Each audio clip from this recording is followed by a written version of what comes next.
రాష్ట్ర ప్రవీణ్ మద్యం కొనుగోలు చేశారు, కొని తాగి వెళ్ళారు. ఆ సందర్భంగా డ్రైవింగ్ వల్లనే అడ్డదిడ్డంగా అవ్వడం వల్లనే ఇలాంటి పరిస్థితి వచ్చింది అన్నటువంటిదేమో ఒకవైపు ప్రజల్లో అభిప్రాయం తెచ్చేందుకు ఆ వీడియోస్ ప్రొజెక్ట్ అయినాయి.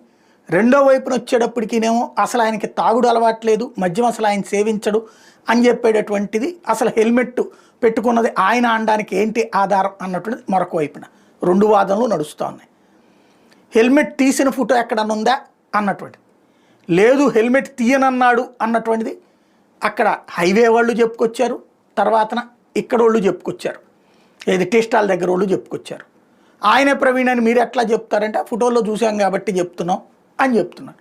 బట్ అదే ఎట్లా నువ్వు నిరూపిస్తావు అని వాళ్ళని దబాయిస్తున్నాను. ఈలోపు భార్య సోదరుడు స్పష్టంగా అడిగారు దీంట్లో రాజకీయాలు వద్దని. ఎందుకంటే ఇంతకుముందే అనుకున్నట్టు మద్యం సేవించి డ్రైవింగ్ చేస్తే కనుక వాళ్ళకి